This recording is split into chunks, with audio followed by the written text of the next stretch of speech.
اور ایک روایت میں نے پڑھا ہے کہ جب بندہ نماز کے لیے کھڑا ہوتا ہے اللہ تعالیٰ فرشتوں کو کہتا ہے کہ اس کے بدن کے جتنے گناہ ہیں اتار کے ایک سمت ڈھیر لگا دو، تاکہ جب تک یہ میرے حضور کھڑا رہے پاک اور ستھرا ہو کے تو کھڑا رہے۔ بندہ نماز پڑھتا رہتا ہے، گناہ ایک سمت ڈھیر لگا ہوا، نماز پڑھ کے جب جانے لگتا ہے تو فرشتے وہ گناہ پکڑتے عرض کرتے ہیں مالک دوبارہ اس کے ساتھ لگا دے۔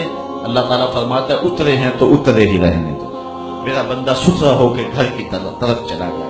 کتنا بد نصیب شخص ہے کہ جس کو رب کے حضور سجدہ نصیب نہیں۔ بعض لوگ بڑی ڈٹائی کے ساتھ کہتے ہیں جی ہم نماز نہیں پڑھتے، میں کہتا تو کیوں نہیں پڑھتا؟ رب تجھے توفیق نہیں دیتا، اپنی دہلیز پہ تجھے بلاتا نہیں۔ میں نے کئی لوگوں کو دیکھا ہے کہ مسجد کی ہمسائیگی میں گھر ہوتا اور پنجگانہ آواز اذان کی آ رہی ہوتی ہے لیکن نصیب نہیں ہے، اللہ انہیں بلا ہی نہیں۔ اللہ اکبر، کتنی بد نصیبی ہے۔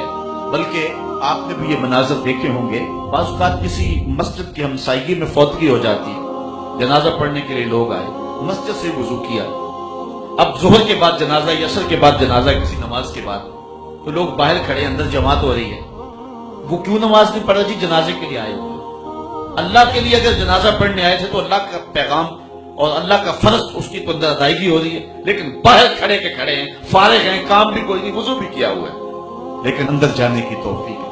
یہ نماز ہے جو معراج کا خاص تحفہ مصطفیٰ کریم امت کے لیے لے کر کے آئے ہیں، اور یہ ابدیت کا بندے سے اظہار ہو۔ اور سنیے تمہارے رسول کیا فرما رہے، حُبِّبَ إِلَيَّ مِن دُنْيَاكُمْ ثَلَاث، تمہاری بھری دنیا سے مجھے صرف 3 چیزیں پسند ہیں، خوشبو، منکوحہ عورتیں اور میری آنکھوں کی ٹھنڈک نماز میں رکھی۔ میں کہتا ہوں جو نماز نہیں پڑھتا وہ کیسا عاشق رسول ہے؟ عاشق رسول ہو اور حضور کی آنکھوں کو ٹھنڈک نہ پہنچائے، یہ کیسے ہو سکتا ہے؟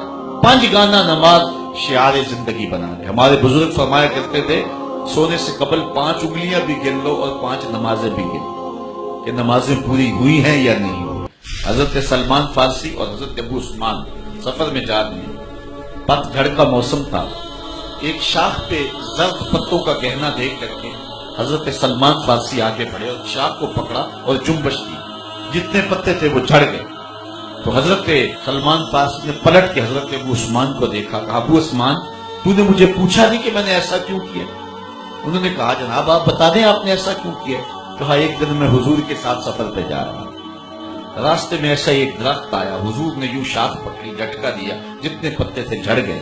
میں یہ خوبصورت منظر دیکھتا رہ گیا، لیکن حضور سے میں نے پوچھا نہیں، تو حضور نے مجھے کہا اے سلمان فارسی تو نے مجھے پوچھا نہیں کہ میں نے ایسا کیوں کیا؟ تو میں نے بھی عرض کی حضور آپ بتا دیں کہ آپ نے ایسا کیوں کیا؟ حضور نے فرمایا سلمان جس طرح میں نے جھٹکا دیا ہے اور کوئی پتا بھی باقی نہیں رہا، جب بندہ یہ مومن نماز کے لیے کھڑا ہوتا ہے اس کے بدن پر ایک گناہ بھی باقی نہیں رہتا، سارے گناہ اس کے جھڑ جاتے اور بندہ ستھرا ہو جاتا ہے۔